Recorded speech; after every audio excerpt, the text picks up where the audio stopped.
We are used to seeing Britain as the cradle of a mighty empire, the homeland of Shakespeare, or the arena of battles with the Vikings. But if we look much, much deeper, imagine a time when the English Channel did not exist, and instead of London, there were swamps where Neanderthals hunted.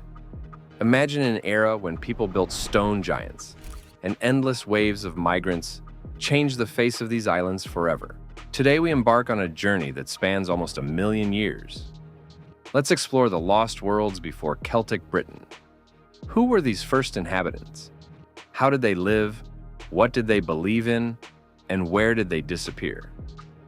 This is a story not only about stones and bones, but about grandiose migrations, technological revolutions, bloody conflicts, and the assimilation of entire peoples.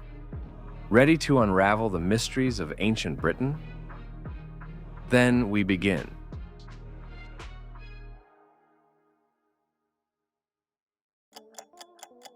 Our story begins around 900,000 BC at the site of modern Norfolk, near the village of Happisburgh. Right there, archaeologists made a sensational discovery. In 2013, a team of researchers led by Nick Ashton from the British Museum discovered the oldest flint tools found in Great Britain. These finds became a real breakthrough in understanding the early history of mankind on the island itself.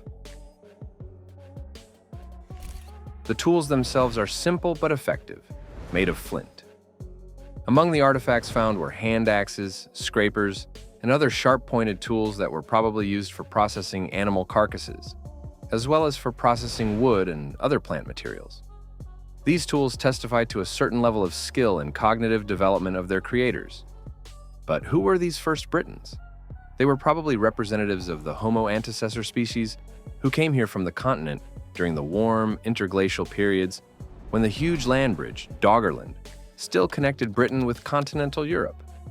Their presence was erratic as the glaciers advanced and retreated, forcing these pioneers to migrate south during periods of cooling. The importance of this discovery cannot be overestimated. Before the discovery in Happisburgh, the earliest confirmed evidence of human presence in Great Britain dated back to approximately 500,000 BC at Boxgrove.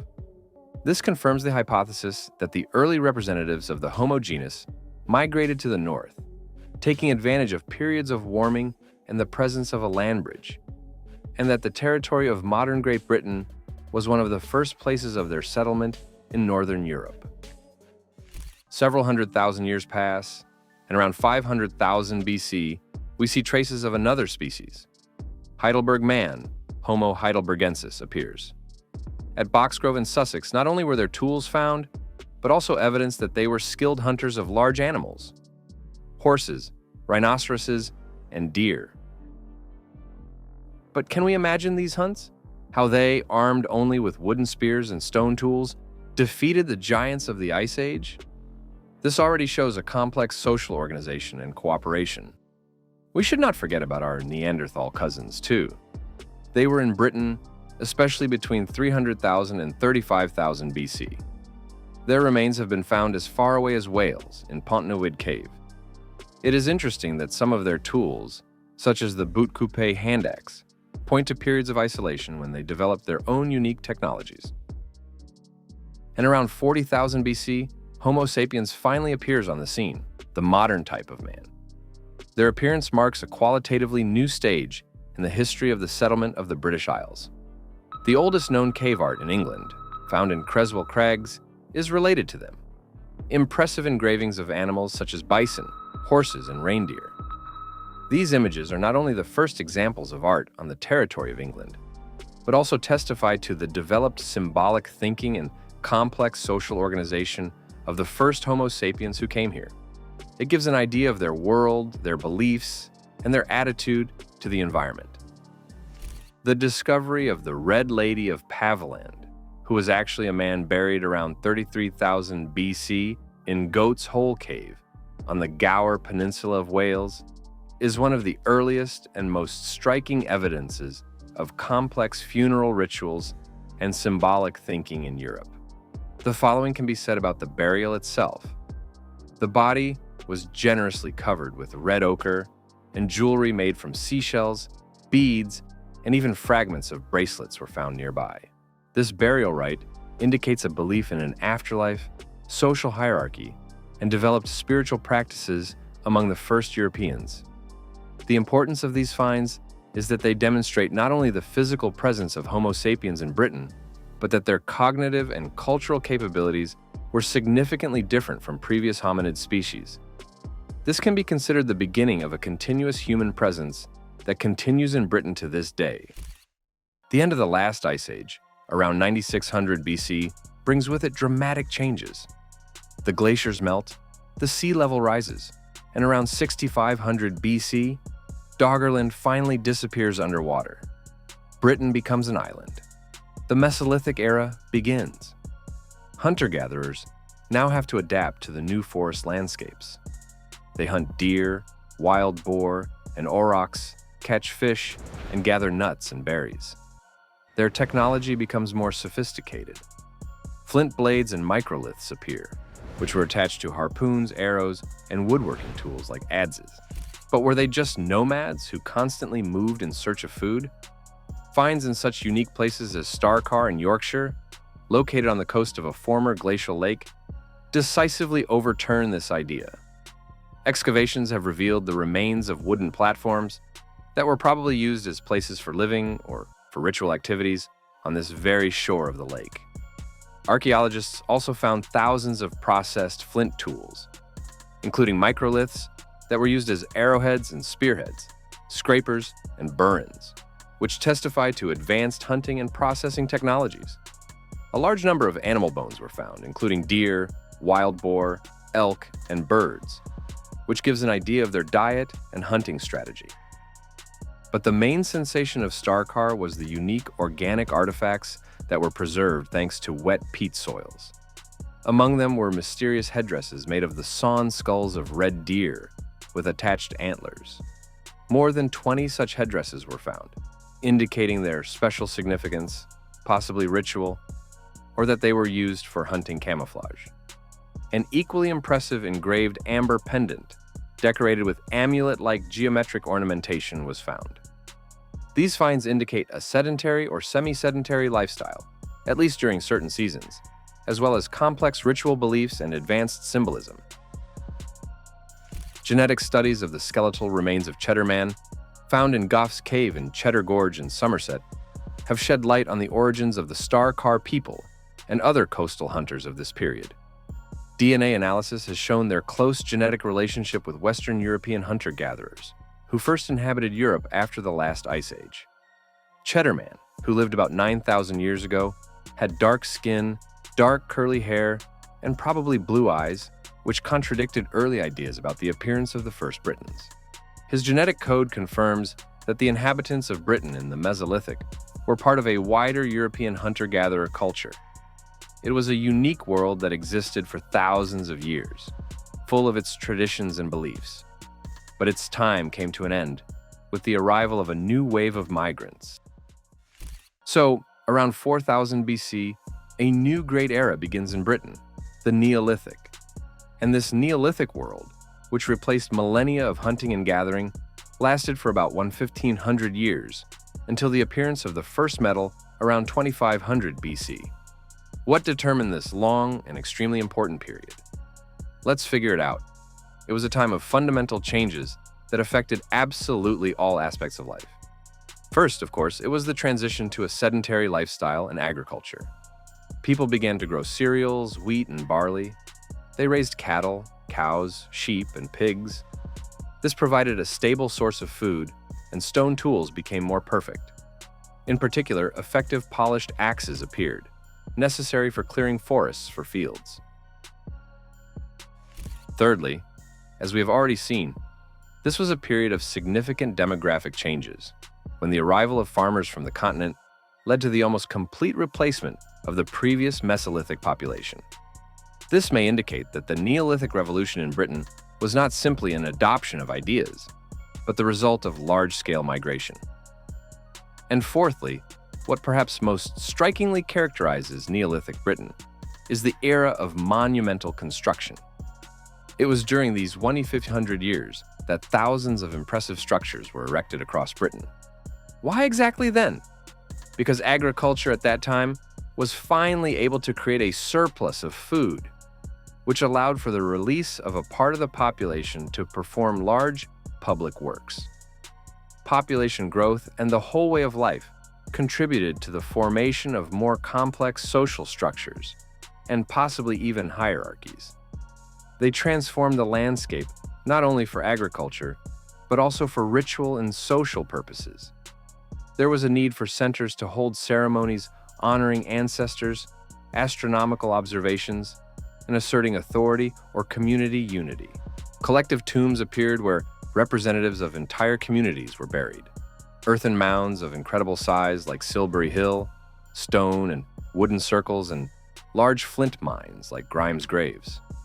This ability to mobilize huge labor resources for ongoing projects for decades and even centuries testifies to a level of social organization and a community of beliefs that previous eras did not know. And the most famous symbol of this Neolithic world, of course, was Stonehenge. Its construction and reconstruction cover a significant part of this 2,500-year period. Why was it necessary to build this stone giant?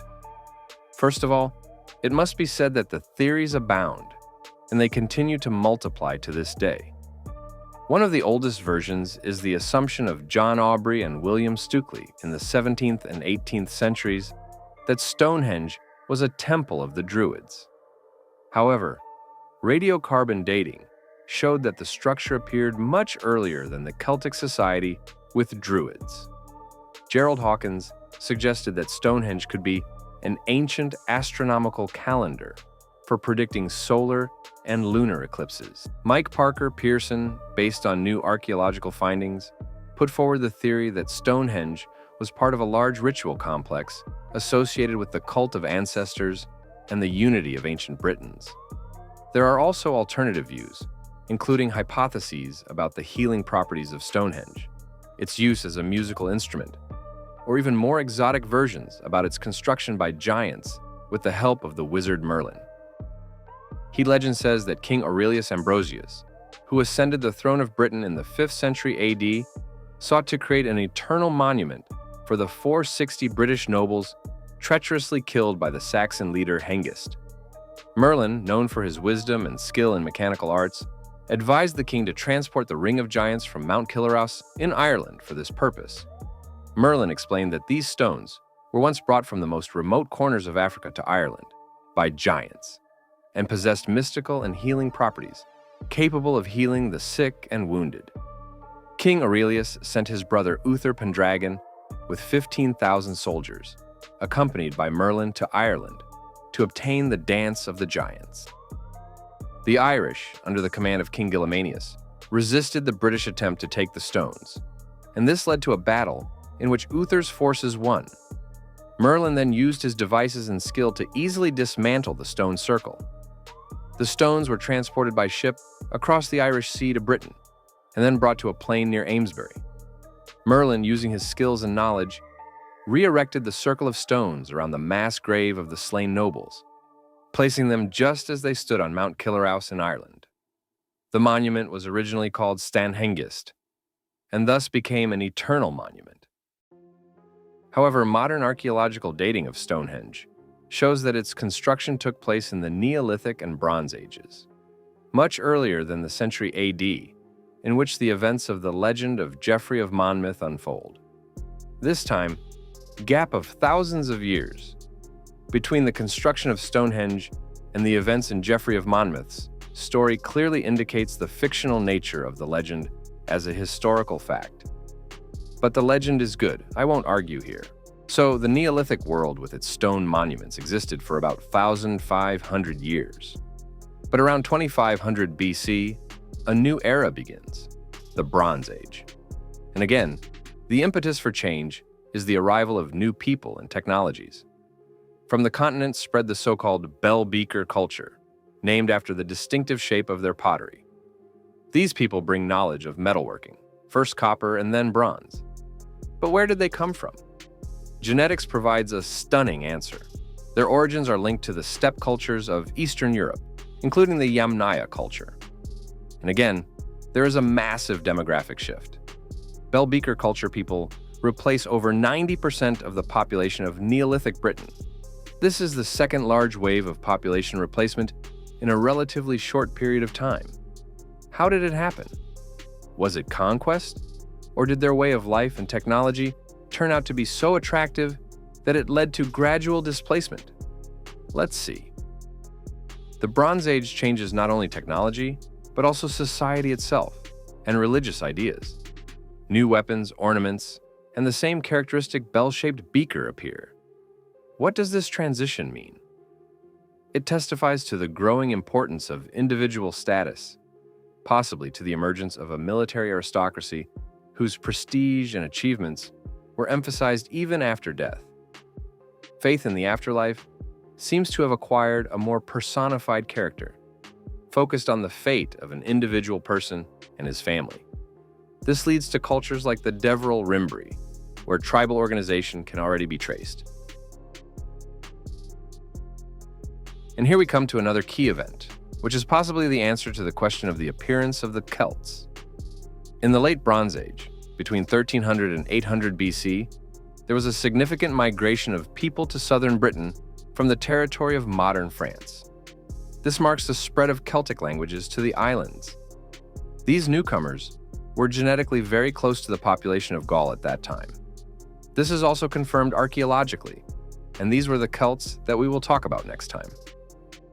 Well, friends, thank you for watching this video to the end. Please subscribe to the channel. Thank you.